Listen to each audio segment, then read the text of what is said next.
Hey everyone, Michelle Seidling here with another episode of Food Experience Unplugged. Today we'll explore the balance between personal happiness and professional success. Here to help us do that is Terry Boyle McDougall, a career coach and CEO at Terry B. McDougall Coaching. She's also the author of the book Winning the Game at Work: Career Happiness and Success on Your Own Terms. This podcast is available on multiple platforms, including YouTube, Apple Podcasts, Spotify, and others. Please subscribe on your favorite podcast platform to be informed as new episodes become available. Also, be sure to rate and review the podcast on your favorite platform to let us know how much you enjoyed this episode or others. Be sure also to check out our website at foodexperienceunplugged.com for some resources as you begin your health journey. Terry McDougall, welcome to Food Experience Unplugged. Oh, hi, Michelle. It's so great to be here. Well, it is fantastic to have you here as the career coach. I'm so excited to really talk about career as one of the fuels of your life, so to speak. So if you will take a minute to introduce yourself and tell us how you got to this point in your life, in your career. Okay, yeah. So I'm Terry Boyle McDougall, and I have a coaching practice where I do executive and career coaching. And I work with high achieving professionals who are what I call successful but not satisfied. And I really help them expand that overlap between their professional success and their personal happiness. And before I became a full time coach in 2017, I spent my entire career as a marketer. And most recently, I worked for a large national bank and I headed marketing for several of the businesses there. Okay. Wow. That is huge. Now you mentioned successful but not satisfied. Yeah. So what exactly does that mean? Well, I've seen a pattern where a lot of high achieving people really get used to sort of chasing that brass ring. They often do it at the expense of, checking in with themselves and, living a balanced life. And so a lot of times they'll sort of wake up and they'll discover that they're feeling really burnt out. And even though they are successful, they're not really enjoying their success. And so what I try to do is help them find more balance and help them recognize that, success is not all about the external and it's not about, pleasing other people and getting that external validation, but it's probably more important that they check in with themselves and be clear on what their own values are and make sure that they're living in a way that aligns with their values. Okay. So that's just kind of doing putting a balance between the two, for the personal and the Yeah. professional. Yeah. Well, I think that what happens a lot of times, and I work with a lot of people that, work in the corporate world, and a lot of them have advanced degrees. And when you've gone through your life where, you've been a good student and you're used to, delaying gratification and, living up to other people's expectations, that can become sort of like your primary way of living your life. And a lot of times people lose touch with what their own desires are. And so I really try to help them get back in touch with that and also recognize that a lot of times people can have the same impact and maybe even a larger impact without putting so much energy and effort into what they do. Because a lot of people over deliver and they can get at work and they can get the same or better results by actually taking a step back and maybe, prioritizing or delegating or putting systems in place that can help them get the desired results. Mm. So they're trying to do too much on their own? Yes, yes. And I actually see it a lot with people that, say are an individual contributor and they work hard and they've been recognized and then they'll get promoted and they don't mentally promote themselves. And so Mm. they actually try to do their new job as a manager or a leader and do their old job. And they a lot of times don't step back to realize like, oh, I've got a lot of additional resources at my disposal now. How am I going to use these to achieve the results that I've been that I'm being held responsible for?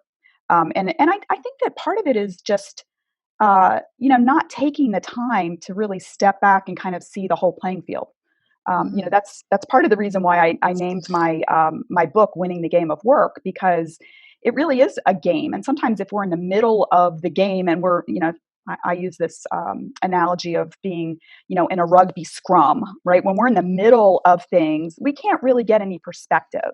But if we'll just take a moment and take the time to step back and look at the entire playing field, we may see other options or other paths to achieve our goals.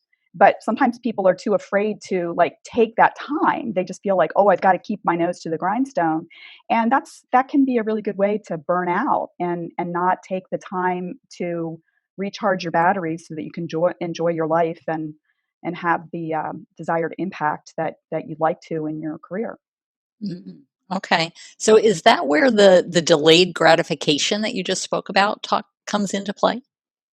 Yeah, I think that what happens if you really think about in school, like I was a good student in school, and so sometimes if you had a test coming up, some of your friends might be like, oh, we're going to go out to this party tonight, but it was important for me to do well in school, so I would be like, well, I'm going to stay in and study, right? So you put off like those natural desires or instincts for this like bigger goal that you've got, but it just builds on itself, right? Okay, you get good grades in high school, you get into a good college, you keep doing that to get good grades so you can get out and get a good job, and then when you're at work, you're putting in the extra hours so that you can get promoted. But at some point, there can be a real disconnect between like focusing on that external and being in touch with, well, what is it that I want to do? Like, what's going to make me happy? And Mm, I'll tell you, sometimes when I start working with new clients and they tell me about how they're feeling burnout or they're feeling, frustrated, I'll say, well, what is it that you want? What do you think is going to make you happy? And a lot of times they'll say, I really don't know, because mm, they just don't ask themselves that. It's funny. I talk about this in my book, that it's almost like there's a natural spring of inspiration that's been paved over, right? Because it's like the road to success. They paved over it, and so it can take some work and some patience to like wait and let your natural desires kind of resurface and to get back in touch with what is it that I really want out of my life, and also to like relax enough to say, you know what, I am already successful. I don't need to keep working as hard as I was working to, build my career. I can take mm. a step back and feel confident that I'm not going to lose the progress that I've made in my career. Okay. It almost seems like the opposite end of, you always hear instant gratification. Then you've got delayed Yeah. gratification. Yes. So is it kind of marrying the two, so to speak, or Yes, I think so, and I think that it's finding the balance, right? It's recognizing that if you take your foot off the pedal, right? A lot of times ambitious people will put the pedal to the metal, like they just want to go fast and go forward. And I think that sometimes there's a little fear involved that if they back off a little bit, that they're going to lose their momentum and they're not going to continue to advance or be successful. And I've actually seen it that the opposite is true.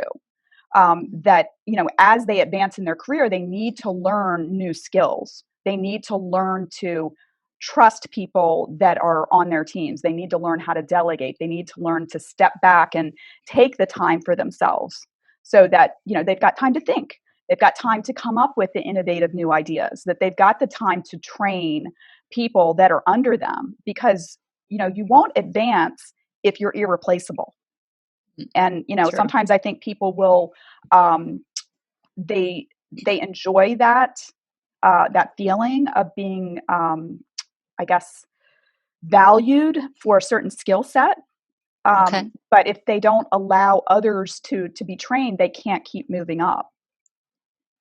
Okay. They almost kind of put themselves in a silo, so to speak, in terms of their Y- personal skill set. right, right, yeah. And I do think sometimes that has to do with maybe underneath there might be a little bit of fear that, like, Mm, okay, am I going to be able to keep, if I give this up, am I going to be able to keep moving ahead?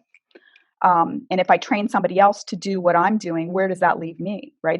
They have to keep kind of moving into territory that is unknown. Mm, good point. Now, is that where the balance happens? You talk a lot about in your book and in your work about balancing, personal happiness with the professional success. Hmm. How do you get that balance? Um, I think that you get that balance by knowing that, or beginning to realize that being happy and being who you are is important. I think that when people get used to delaying that gratification, they sometimes say, "Well, it doesn't matter what I want. It doesn't Mm. matter. I have to live up to someone else's live up to someone else's expectations." And I guess I don't know, this might be getting a little bit woo woo, but I truly believe that each person is here on this earth for a reason. And we all need to find our purpose. And that might not, other people can't tell us what that is. And so when you get used to, living up to other people's expectations and you don't take the time to be introspective and to say, like, what is my purpose here? I don't think that you can be fully fulfilled unless you do that. And I've seen it a lot of times too, where, I worked for a long time in the corporate world, and people will sort of hitch their wagon to somebody else's star. Like say you're Okay. number two and working for a high achieving executive, and it, I've seen people you know move up by working well with that person. But then when that Mm. person leaves, if well, I'm not explaining this very well. When that executive leaves, the person who had sort of hitched their wagon to that person's star, they can be lost because they didn't Okay. have their own purpose, right? They were really Mm. sort of codependent on that person. And I think that, at some point you've got to decide, like, what is it? Why am I here? What is my purpose? I love that point that you just made with really finding your purpose. So Mhm. is that where the link is, so to speak, between that personal happiness and the professional success is finding that purpose? Yeah, I think so. I think so, and I think also recognizing that it matters, right? I'm always a little surprised when, I get into coaching relationships with people, and I honestly sometimes, when I'm having an initial phone call with someone, I'll look at their LinkedIn profile and be like, I actually sometimes feel a little intimidated. I think, oh my gosh, how am I going to help this person? They seem so accomplished. Mm. But it's very common for very accomplished people to have insecurities. I mean, I have them, everybody has them, right? And I'm sometimes surprised about how people really have a hard time seeing themselves clearly and recognizing that they are really talented, and their perspective matters. I was actually just talking to one of my clients yesterday, and when we first started, she works for a big automotive company, and when we first started working together, I mean, she's been very successful in her career, but she said, when I go to these meetings, I don't really talk a whole lot. And I said, well, why not? And she said, I just don't feel like, I feel like everybody in the room probably knows as much as I do or more, and I just don't really feel like I have that much to add. And I said, well, why don't you give yourself a goal of when you go to these meetings, just of speaking up once or twice during the meeting. And so she started doing that, and she started getting really positive feedback. And she's, like, for example, people saying, wow, that's a great idea. We hadn't thought of that. And, her boss and her boss's boss both have given her feedback that they really appreciate the fact that she's speaking up and that she's offering her perspective. And I think that a lot of people, even, really accomplished people, sometimes will tell themselves things that just aren't true. Like, and I guess sort of at the heart of it is that, I don't really matter, Mm. or other people know more than I do, or I need to be humble, or something like that. And it's not about being, like bragging or sucking up all the air in the room, but it is taking up the space that has been allotted to you. That's Mm. okay. It's not, we don't have to look at it and say, I'm lucky to be here. Well, if you've got a job and you're providing value, you're earning your place there. And you don't have to, make yourself smaller than you are. Mm. And that almost feeds that balance between the personal happiness and the business Mhm. success because you're offering your opinion, you feel like you've contributed, and then you get that feedback you talked about where Mhm. their colleagues appreciate them, sharing their thoughts on the topic. Yeah, you're allowing yourself to be seen. How do they contribute to building healthy habits in all aspects of your life? Well, I think that when you, um, think about what makes you happy and you spend time investing in those activities, so whether it's taking a walk or, talking with a friend or, doing an art project, whatever it is, or, singing or being part of an improv group, whatever it is that makes you happy, that's a way of refilling your tank, right? That's a way of having more energy. And if you take care of yourself as a human being, as a person, separate from whatever your career is, when it comes time to do work, you have the energy to invest in that. And sometimes I think that people will almost say to themselves like, I have to dedicate all of my time to my work. That's, once I become successful, once I am making X amount of money, once I have this title, and then I can relax and enjoy myself. And that Mm. doesn't work because you have to make sure that the tank is full so that you've got the energy to invest in the career. And so that's where I think that it's really critical to have that balance. Mm. It seems like there's a lot of reciprocity that goes back and forth between building those habits, taking time off, Mhm. and then that feeding your career success, and then vice versa with your Mhm. career helping in terms of who you are. Yeah, and I also think that when people are happy and confident, there's a really positive energy that kind of emanates from them. And that can be very Mm. attractive to the people that they're working with. And it can make other people maybe feel like it's okay for them to show up, fully as they are. And Mm. when there's, sometimes there can be leaders who kind of approach things with a little bit of negative energy. Maybe they rule through fear, or they're critical or hyper vigilant, or not hyper vigilant, but critical or judgmental. That's what I wanted to say. Okay. That causes the people around them to be always slightly on guard or defensive. Mhm. And if any energy that we have to put into being defensive takes away, even if it's slightly, it takes Okay. away from the energy that we can invest in more positive activities. So people are going to be Mm. slightly less creative. They're going to be, they're not going to offer up their ideas if they're afraid that they might be criticized, right? And so I Mm. think that if I'm happy, as a manager, if I'm happy and I feel, fine as a person, I'm going to be accepting of other people around me, and I'm going to accept them as they are. And when people feel like people sense that. And when they feel like they're going to be accepted, they allow themselves to be seen. They allow their ideas to be shared.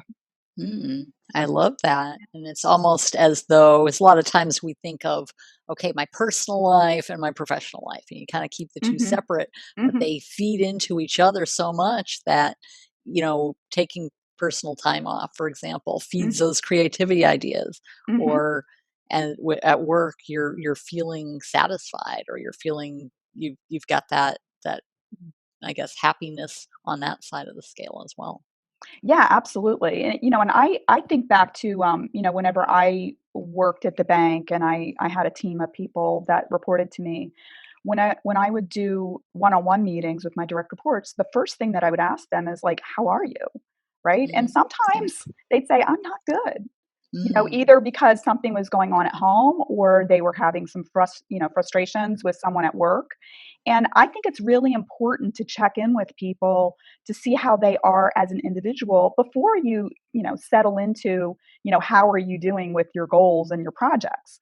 Because it's going to fall on deaf ears if someone has been up all night long with a sick child, and Mm. they could barely keep their eyes open, right? Like, for me to go into detail about like, why are we not, where are you on this project, it's just not gonna they're not gonna be very receptive to it. And, Sure. I also found that, building that kind of trust where people understood that I cared about them as a person, Mm, um, they knew they could come in and talk to me about real things, right? mhm, Um, and I think that you can't separate professional success from the people that are actually doing the work, mm. you know? Yeah, I love that, and, we talk about, that balance in more of a positive note, but there's Mhm. also those negative aspects, if things aren't going well at home or if things aren't Mhm. going well at work, you kinda bring that to the environment, so to speak. Yeah, yeah, exactly. And I mean, you can't, if somebody's having trouble there, you can't force them to do a great job.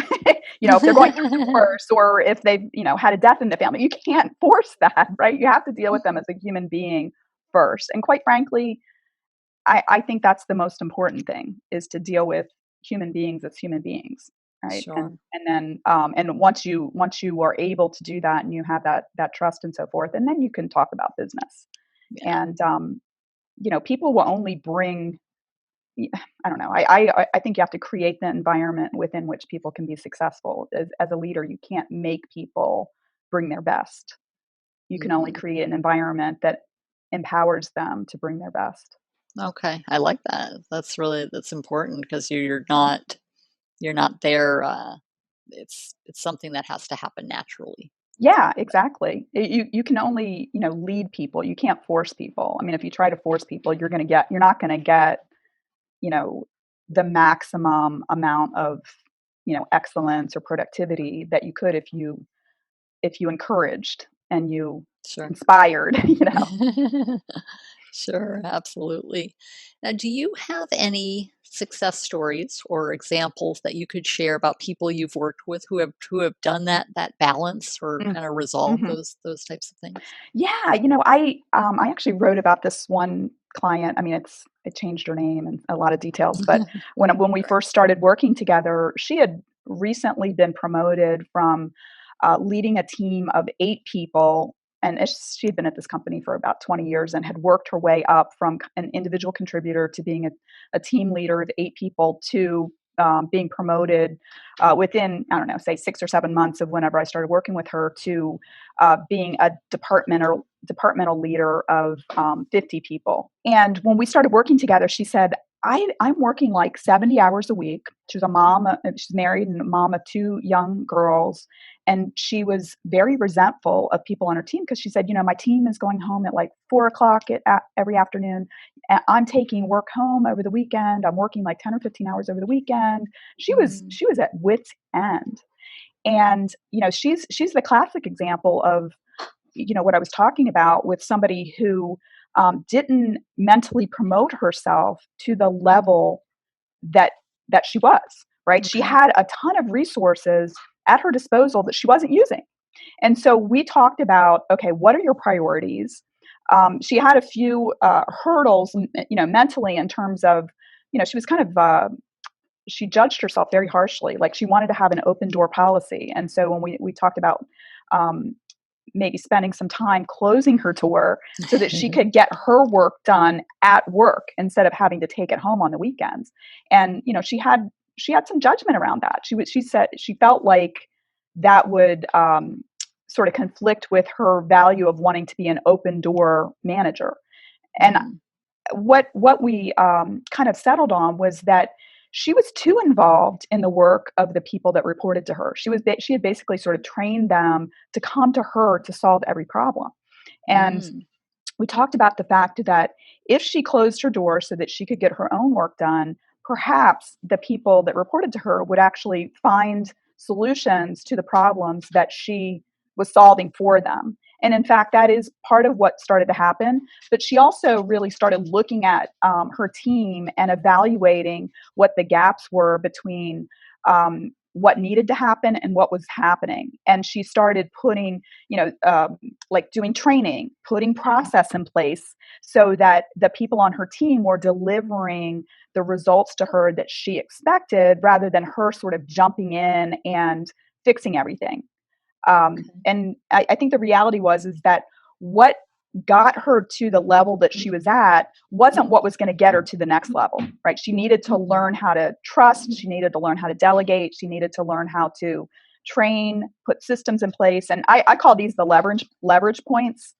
And when you get to a point where you are the leader of, of people, you've got to use your leverage points, because the job is not to do things, it's to make sure they get done. And you Mm. have to use the resources that have been entrusted you to do that, and do it as efficiently as possible. Yeah, good point. Mhm. Oh, so I guess I think the thing she she got a lot of satisfaction. She was able to stop taking work home with her. She actually eventually left and got a job at another company. And I think that it was really interesting for her to sort of step back from what she had been doing. And I think she really started thinking about what is it that she really wanted out of life. And I think started valuing herself more and realizing that she had more value on the open market than what she was receiving from the company that she worked for. So she ended up leaving and going to another company, getting a big raise, and being in a job where she could leverage um, her knowledge and skills more without having to work so hard. Mm. Now, is she able to resolve that situation where she kind of leveraged resources a little bit better at the prior job before moving on? Yeah, she did. She ended up, as I was saying, she stopped taking work home with her. She Okay. started, with 50 people in the department. I said to her one time, I was like, okay, so if you're staying until 7 o'clock every night and you're taking, work home with you, and people in your department are leaving at like 4:15 or 4:30, I said, if you've got 50 people in your department and everybody works an extra 15 minutes, I said, Hmm. you can expect that. You can ask people to do that. You've got the authority to do that sort of thing. And if you do that, and then very likely you're not going to have to work any extra overtime. And Sure. she didn't necessarily do the 15 minutes for everybody, but it got her thinking about how she could deliver on the expectations without her being the one that had to do it all. Mm. Good point.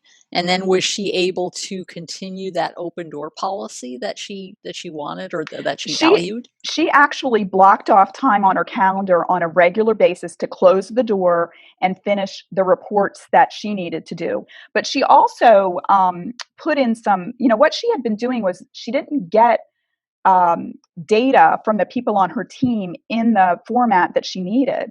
And so she Mm. actually thought about what is it that I need from them. And so she went to the people on her team and said, I want you to put the data in this format. So when she got the data, it was a lot easier for her to put it into the reports that she needed to do. So it Mm. was sort of a twofer, right? She asked for what she needed. She told them, you need to do it this way. But she also blocked off the time on her calendar so she could do the report while she was at work rather than Mm. taking it home on the weekends. And these were small changes that she did, and it really helped her to get the results that she needed to without having to work so darn hard and so many long hours as well. Mm. And that kind of fosters that balance because she feels more fulfilled without being so burnt out from working so many hours. She was really one of the things that she said to me when we first started working together was she said, I'm considering asking to be demoted to my old job. And I said, why Ooh. would you do that? I was like, you just got a big raise. They've entrusted you with this. All you need to do is learn some new ways of looking at what needs to be done, and learn some new skills. And it's natural that if you've never been at that level before, that there's going to be some gaps and things that you need to learn. And she was able to do that, but it took being willing to look at things from a different perspective, and also understand like what was her authority. Like she had these, like I said before, she had these resources at her disposal, and it was her prerogative to ask people to do things a certain way and to assign work and to train. And if you're the head of a department, you can determine what and how people need to do the work. Sure, absolutely. And that kind of contributes to that success for your employees as well as you. Absolutely. You're training them on what they can do with their direct reports, and also training them in a way that when they advance, that they'll be using more effective, leadership tools. Mm, okay. Now, to have that balance, which, she resolved and she was able to do that. Now, Mhm. do you have to constantly be be more visionary in your thinking at each step in your career, or how does that balance out in terms of, finding your purpose and things that we talked about? I do think that it's helpful to sometimes step back and think, what's the overall objective here? And I also think that it's important to periodically look at processes.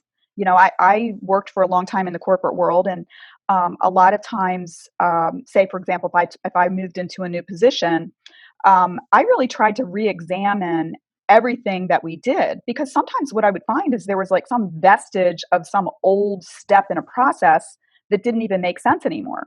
But Mm. but people, we had just done it that way for a long time, and sometimes you have to take, courageous enough to be like, do we still need to do this? And like try, like, okay, well, what if we didn't do this report? Mm. Is anybody going to be upset? Because maybe there was like 2 or 3 managers ago, a manager expected that report, but that person left, and people just kept doing it, and the new managers didn't even care about it. Mm. So that's, and actually it's going back to that person. I call her Lee in the book. Um, she actually had a couple examples of that, where she had been doing reports. And I said, well, do they still need those? Do they still want those? You might want to check and see. And she got rid of a couple of reports that were pretty time consuming, because she asked, and her manager was like, I don't care about that. Yeah, Mm. Yeah, so and that saves her time yeah, trying to put that exactly. together. Exactly. I mean, she was stressing about it and taking the stuff home thinking she had to do it when her manager didn't care. Mm. Okay. And there's, that kind of emphasizes the power of communication too. Yeah, yeah, Right. exactly. And I think that really being clear on what's the result that's expected, versus how you do it, because you may be able to achieve the same result by doing it differently. Mm. Yeah, that's true. And then I guess that asking about results, that would include yourself as well as Hmm. those who work for you. Yeah, absolutely. Absolutely. I had a couple examples in my career where, I came in and there were a lot of inefficiencies in terms of the marketing department needing to gather a lot of information from various people within the organization. And, we would kind of rely on data that was given to us, and we would do all this work with like an annual mailing that we did. And then when I'd send it around to get approval from the various department heads, there was a ton of data that was wrong. And Mm. so, I stepped back and said, okay, what's wrong with this picture? And I set up a whole system, like a database of a way of us capturing this data in a more accurate way.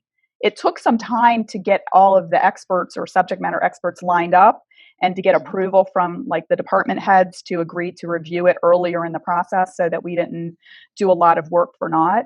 Um, but I think that a lot of times you can re-engineer processes, and it might take a little more time on the front end, but once you get it going, and then it saves a ton of time, and you don't also have to, you know in those situations in the beginning, whenever I would send that mailing out for approval, it made our department look bad that we had bad data. And so that, not only did we have to do a lot of work and then go back and correct it, but it also hurt me from a reputational standpoint, because people Mm. were sort of doubting, like, what's going on with marketing. But once we put the process in place that everybody understood what the process was, we were getting the data like directly from the source, and then it greatly reduced the issues that we had. But it just took a matter of like getting curious about what's going on here. What do we need to do to fix this? How can we reimagine this process so that it works and it's more efficient? Good point. I like that. I like that, just having that balance and being willing to take that step back and look at how to do things more efficiently. Hmm. Absolutely. Now, what are some steps that people can take if they're, feeling that disconnect between that personal happiness and the business success, that if they're just kind of getting started with resolving that, so to speak? What are some things that people can do to What start they out? can what they can do. I think, like, take a step back and get curious about what is it that they like to do. Because, a lot of times what I'll find is, when I ask people that, they will immediately they'll say, "Oh, well, I like to do this, but, that doesn't pay the bills," or whatever. And I say, allow yourself to, you know, dream and brainstorm and really go there. Like, what is it that you like? What do you like to do? Um, and not don't judge yourself. You know, it's like what are the that one of the rules of brainstorming is, you know, don't like put down any ideas. Like just Mm. let yourself go there. Maybe journal, talk with people. A lot of times, like friends and family are like, "Oh yeah, you've always been creative, or you're good at this." Right? Sometimes people can see us more clearly than we can see ourselves. Right? Mhm. So like explore that, and then once you've explored it, and then start, you know, explore it personally, but then go. Once you get some clarity on, you know, what makes me happy, what do I like to do, and then start thinking about like how could I incorporate part of this into my career. And Mm. I'll give you an example of one of my clients. He When he went to college, he didn't know what he wanted to study, and his dad was like, "Why don't you study business and maybe accounting because you can make a good living doing that." And so he went to a good school. He got a degree in accounting. He got out and got a job with one of the big four accounting firms, and he was doing well. But the problem was he did not really love the area of accounting that he worked in. And you know, with Mm. these big firms, like, it's funny because he said when he first started working there, the reason that he got into the specialty that he did is because when you're an associate, they'll just train you on whatever they have the most work in, right? Mm. So he had the specialty. He's good at some aspect of accounting, doesn't particularly love it. Mhm. And he also had this really creative side. He had a side hustle business where he had a game of the month club business, you know, where people Mhm. would subscribe, and he and his partner would go out and research all of these games, and you know, find really kind of obscure or different games, and then they would, you know, have the subscription service. And when he started working with me, he was like, you know, I this job is just killing me because it's so boring and dry, and I'm kind of this creative person.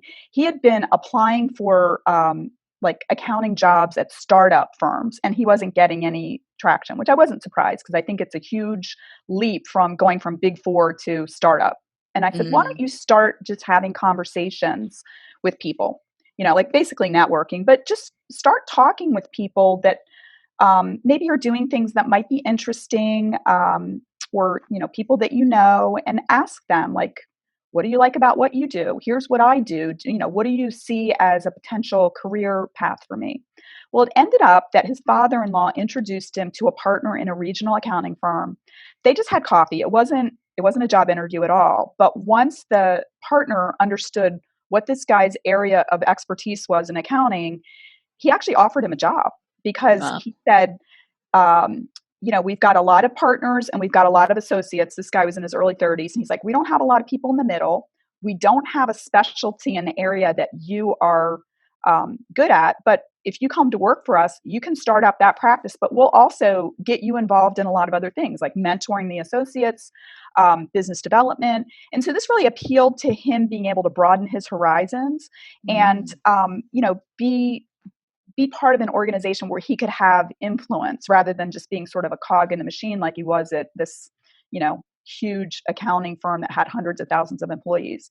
And you know, and the other thing was that his commute went from being like an hour taking the train into the city to a 10-minute drive from his house, which Oh, nice. so yeah, it was just a win-win. But you know, had he not, you know, just kind of gone out and started having very open-ended conversations about what he did, what he liked to do, and you know, kind of putting himself out there and saying like, well, you know, where do you see opportunities for me, this never would have come up. Mm. And you know, I really believe that, um, you know, like I was saying before, it wasn't like he had to, you know, make a wholesale change, but he made a big enough change that it allowed him to sort of like bring his creative um, self into his job, and to go to Mhm. work for a company that cared about that, you know, Yeah. not just, you know, a big giant company that was like, you know, stay in your box. Sure, absolutely, and that kinda feeds that personal happiness. He's happy at Yeah, work. yeah, and he was Mm. appreciated. You know, they were like, wow, you know how to do this certain kind of accounting. And even though he didn't like love that, you know, there's a mix of what we get satisfaction from at work. And I always say that, you know, I always kind of thought that, okay, there's if I can get if like 70% of what I do at work is satisfying and it sort of feeds my need and aligns with my values and I get energy from that, I can tolerate maybe the 30% that is frustrating, right? Okay. But if Sure. it gets to a point where, you know, 50% of what you're doing is frustrating and it's not aligning and it's draining your energy, that's when you start to get burnout, right? Where there's not enough of the good stuff to fill your tank so that you can use that energy on some of the things that might be a little bit of a pain. Good point. I love that. That just having he had that balance. He didn't feel like he had to just endure his job and then go Yeah, yeah, be excited about his side hustle. yeah, So, exactly. I mean, and like a 10-minute commute, and he is married and had a baby at home, and so being able to have a 10-minute commute, come mm, home, and be able to see the baby so much quicker, and you know, um, sure. so yeah, it's Yeah. I think just believing, and again, like believing that what you want matters, right? Because I think Mm, it would be very easy to say, there's no way I'm going to be able to replace this income. Like, I guess I'm just going to have to work here. I mean, I've actually had people say, like, I guess I'll just have to work here until I retire because I don't think that there's anything else out there that's going to, pay the amount that I need to, you know, fulfill my lifestyle. Um, so I guess I'll just, gut it out until I retire. Please have hope. Like there's so many different things out there, right? And it's Sure. not all about, some like, you know, step into the box corporate job. I mean, I've even known people that have um, gone in for an interview for a particular job and, talked the interviewer into adapting the job to align with what they're good at. And Mhm. I think that if you can add value, and then sometimes companies are willing to be like, you know what, okay, we'll adapt it because you seem like you can bring value. Yeah, and then it's a win-win for both Yeah, of them. exactly, exactly. Sure. And I guess that's the heart of it, right? Is that we're all unique individuals. We all bring value, and believing that we bring value and that it matters who we are as people and what we care about. It matters, right? If you can show up as who you are as a human being, and bring your best, everybody's going to benefit from that. Yeah. And you can't always get it like maybe at the place where you're working right now, but believe that there's a place out there for you, and Mm. have the courage to go out and explore and find it.